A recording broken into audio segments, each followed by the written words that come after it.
Well, welcome back again. It's Think or Swim time with Joe. Hello, Mavericks. Let's get into some conditional orders. Conditional orders is something that I used in the past quite a bit, and they've gotten much better since the old-timey days when I was trading them. Now, I don't have to worry about them too much, so I don't trade them as often as I used to when I was first starting out because I have the availability to sit in front of the markets all day, but most of us don't. So it is a great way to trade options with away from the markets. It's a great way to trade stocks, but I'm going to get specific to options because that's what Maverick is. I'm going to show you how to set these up and also the good and the bad that comes with it. Let me go ahead and give you a spoiler alert. The good news is you can set up an order at a very specific pricing point in the stock to where you want to get into it. This can actually really put emphasis on your probabilities and really help them. The bad part is we're not sure what that price of that option combo or option is going to be at that point. We can get close. So a lot of times, folks, when I set these conditional orders, if I'm doing correctly, I do miss them. And I'd rather miss them than overpay or get into something that's kind of crappy. Now, guys, I don't work for Thinkorswim. I do love their platform. Just take this with a grain of salt. It's just my opinion. And let's jump into the market. I decided I liked Apple. Let me give you a quick breakdown just so you guys have an idea of what I'm trying to accomplish, at least in this trade, by using the conditional order. One thing I see with Apple is it is showing some strength in the shorter term, but it needs to get above, for me, this resistance level. Now, the strength I'm talking about is this ascending triangle pattern that is set over the last, we'll call that 20 days. So if it can get its head above the first line I drew, then I would be interested in putting some money out there to the bull side with an upward target extended to at about 165. Now, what I like to do with my trades is I like to bite off the majority of the meat. So if I think that this thing's going to break 152 and hit the 165, I like to play something like 150, 160 vertical spread. Now, what that does is it gives me a good risk reward, but a higher probability, and it's just preference. There you go. That's the breakdown of the trade. So let's build this thing and then set it up with a conditional order. Once again, folks, I need to see this get above 152 before I am comfortable and have the probabilities in line for me, enough for me, I should say, to pull the trigger and throw this spread out. So a lot of traders say, hey, Joe, why don't you just get it right now? It's cheaper. Well, the reason why it's cheaper is because it's not moving in my direction. I like to trade momentum. The momentum has to be moving higher for me to go bullish. Momentum has to be going lower for me to go bearish. All right, now you know a little bit more about me. So let's get out of this and let's see what Apple has 20 days out, right? I'm just going to go off of this move here and take about 20 days. So I'm thinking this might take another 20 days with some pullbacks. I can absorb those. That's the beautiful part about the vertical spreads. And something with the $50 and $60 strike price. With that being in mind, just go ahead and click on the Analyze tab. And let's go to it. Well, it's an expiration Friday as I teach this class, so we don't want to mess with those. So let's go out. We got 7 days here, 14, 21. Okay, that's about the sweet spot that I'm looking for. So I'm going to open this up, and it looks like we've got some dollar strike pricing going on, but I'm looking for the 50, 150, 160, and it looks to me it starts to jump by $5 increments. No big deal. Totally works for me. I'm very comfortable. Now, one thing I'm going to do, because I'm using a conditional order to get into this position, is I need to know what the bid-ask spread is currently for the combo that I'm working with.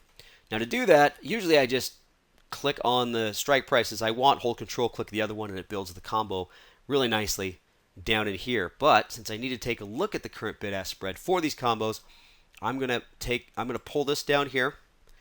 What's really cool about this is I could ask Thinkorswim to group these together. Now I'm looking for the vertical spread. However, since I am going to be skipping strike prices, and what I mean by that, I don't want the 150, 155. I want the 150, 160. I'm going to have to go down to this beautiful little guy here called deep and wide. I need the month, but I need 2 strike prices. So I go 2 strike prices on the vertical. It pops up, and lo and behold, there she is. The 150, 160 right there. That's what we need. Now, feel free to play around with what I just did, guys. I could probably make a whole class on that, but you'll get used to it because some strike prices are 250 increments, some are dollars, so on and so forth. So you just got to play with it. So I've got $3.52, $3.64. So that's a 12-cent spread currently. That's pretty tight considering a stock that is that volatile. But Apple is heavily traded, so I'd expect that.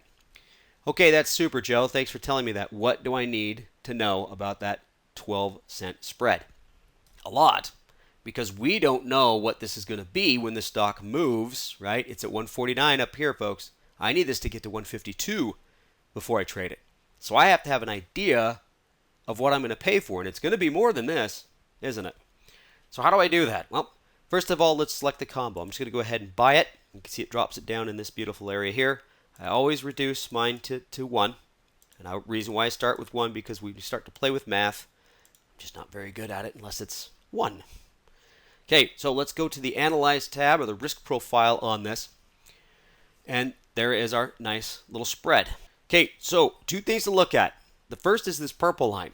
Now that purple line is the risk graph currently. It's got that nice 45-degree slope. The line below that, or the red line I should say, it's actually below and above as it crosses, is the risk graph at expiration. Now we are going to focus on this purple line. And what I'm specifically looking for is where this hypothetically could be. Remember, this is a risk graph. It's hypothetical. When the stock gets to 52. Now this is the hardest part about this. Yeah, that's right. I roll my mouse over 152. So what I've done here, guys, I'm going to get as close to 152 as possible. Oh, look at that, 151.99, 152.01. I'm just going to let that sit. Now on the bottom left corner, you're going to see a little bit of a box, and that box down there is going to give us the value of this option from its current price if it went to 152. Now, what do I need that for? You can see it's about 90 cents or $91. It's going to move on us, okay? That $91 represents what the value of this vertical spread will be times 100, right? So I got to minus that. So it's actually 91 cents.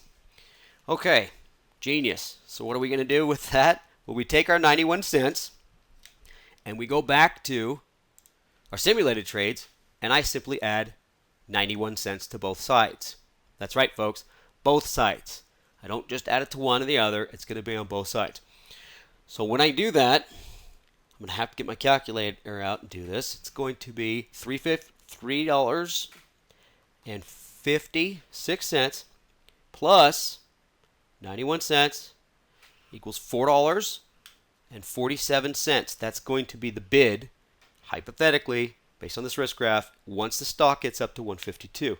Let's take that same 91 cents and add it to, I know this is moving, $3.68, which is the ask, plus that 91. That's going to give us $4.59. So we still keep that tight spread, right? We're just adding 91 cents to both sides, 47 cents by 59 or 447 by 459. And there we are. We got that same 12-cent spread. Here's the fun part. Now I can start to calculate max risk reward. Once again, this is a preference. This is how I do it. So if I know that I'm going to have to pay at most $4.59, I know that if I buy one contract, I'm going to spend $459.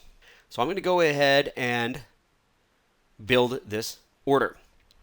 So I'm going to right click, and you guys can do something if you want to. You can actually take that 447 and that $4.59 and go midpoint, right? You can see that Thinkorswim automatically does this for you. You can go midpoint. Let me, if I can't do the math really quick in my head, folks, but I'm going to call it about 50. How about $4.50? Add 6 cents to that, 47. Yeah, $4.50. Now, if you wanted to do that, you could put this limit order out at 450. Let me go ahead and lock it in. I'm going to put it up here. And look, it goes way high. Like, what are you doing? What are you, crazy? And I could leave it at that. Now, why do I go ask? Here's why. Because I miss these trades. Sometimes, if it goes too fast up to 151, if it takes more than a day to get up to 151, that actually should reduce the cost with a little bit of time decay, depending on the volatility of the underlying. So I don't know. So I know that I will go for the max. Now, once this conditional order hits and my 459 limit order comes out there, let's say the bid and ask for the vertical spread is only 425. I'll get it. Remember, a limit is that price or better. I just don't want to have it be at 455 and I miss it by 4 cents because I split the bid and the ask. Once again, completely preference. So right now this order doesn't make a lot of sense, but there it is. Now the next thing I need to do is make sure that I choose my time in force. And right now it defaults to day. Day's fine, but if you want to keep this multiple days, you can put it as good till cancel.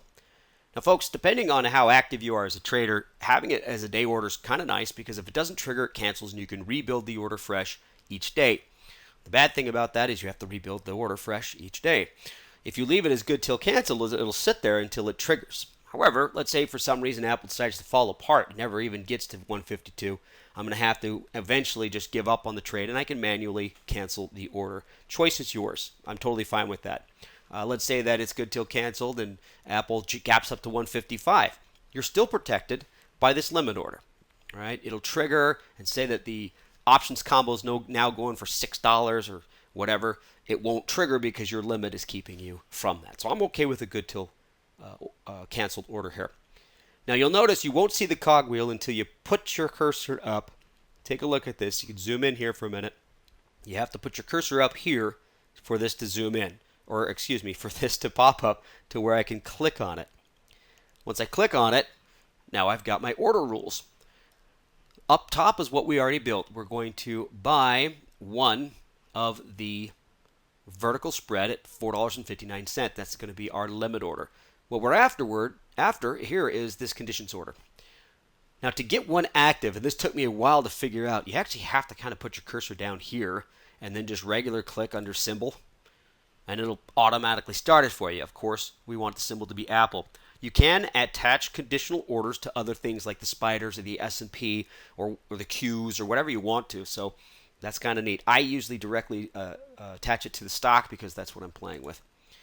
Now your method is going to be mark. You can do it off of the bid of Apple, the ask of Apple. The mark is what I use because it's basically the last. A lot of other softwares will refer to it as the last trade. So make sure that it trades at your price at least to activate your order. Now greater than or less than, it's going to be greater than or equal to, I should say, that you had less than or equal to, greater than or equal to, greater than less than. We're just going to go ahead and do greater than or equal to, and then we just put in our price. In this case, it's going to be 152. Now, once that's all complete, you're ready to rock and roll. So just hit save on that, and then we just go ahead and hit confirm and send. Now you see that we have our order here. It's going to buy the vertical spread 5th August.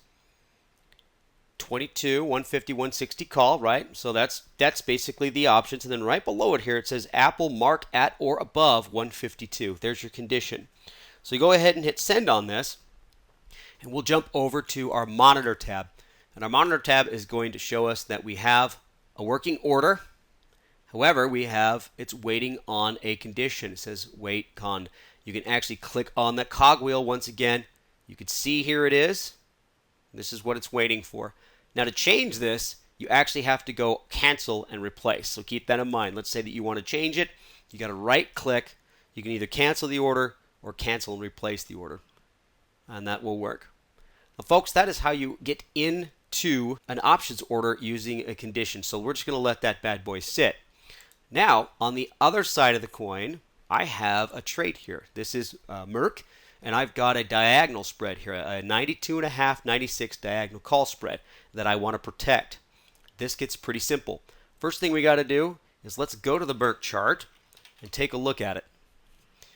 That's right, folks. You have to sit with me as I go ahead and analyze the trade I want to protect. Now, what I have is a nice ascending, or I should say a high base. I love these. These are high base. This is a high base pattern, and I want this thing to break out above 96. Now, I do think that it's going to struggle here. I think it struggled, well, obviously it did back when it set that high a couple of weeks back. And then it's been consolidating up at these highs to try to jump up today, and it might. That's what's beautiful about the diagonal spread. It could jump up and pull back, jump up and even float higher because I'm sitting on a 92 somewhere down in this area to where I have that advantage. Plus, my time decay is a lot less. I'm fine with that. I know that I'm going to roll it the week after the next, so on and so forth. What I'm not okay with is if it breaks this lower channel. So that lower channel is going to be about $91. I'm just going off of these moving average numbers and where I drew that line. So I'm going to say, hey, if this goes to $91, I want to just dump my whole combo. Now what's going to be different about this is going to be at market. If I indeed want to save some money, it's got to be at market, which means you will get the worst fill. That's okay. That's how it works. So easiest way to set this up, I go to monitor, go to the position, right click on it, create the closing order, go to cell 1 diagonal, make sure that you got it up here. When it pops up, it'll give you exactly what you're trying to do, and it's red, which means I'm selling it. It started as a debit, now it's a credit. Now I just go ahead and say, okay, I want to sell it. I'm going to switch this to limit, from limit to market. Now remember, I roll over until I see that little cogwheel, and I'm going to add the condition. So it's going to be a market sell, just to dump this thing. This is for protection. Keep that in mind. I'm going to come down here, hover up so the symbol gets populated. Click on it. It gave me Merc. That's nice. Let's go to the mark price. Sorry for the slip. And I want this to trigger if it's less than or equal to, what do we say, $91. There we go. Now once that is done, I just go ahead and click save, confirm and send, and let's make sure it's there. The cell is correct. We read through that, make sure it's right, and right below it, order conditions, Merc has to be the mark price at or below $91. Go ahead and send that bad boy. Go up to monitor and take a look at our working orders, and there they are. So these conditions are here. Once again, if you want to see, oh geez, it's been a few days, what's going on? By the way, I left this as a day order. I can actually switch that. Actually, let's go through that. I'm going to right click. I'm going to cancel replace the order. And the only thing I'm going to do is to switch it from day to good till canceled. Let's recheck my condition. Still in there. Save. Confirm and send. There. So it says it canceled the one, replaced it with the other. Let's go over to monitor. There. That's much better. As I was saying before we really quick just change that over, if you want to see what your condition is, remember they're right up here. There's your condition. Oh, I don't like that. I'm going to change it. Let's say the stock continues higher and I want to change it so where I can protect it as it moves up. I can move this to 92, 93, 94. It's easy. Just do what I did. Right click on this, cancel replace, just switch the condition, save. All right, folks. Hopefully I didn't take too much time and hopefully you got a lot out of that. Thank you so much for joining me, and we'll see you next time. Bye, everybody.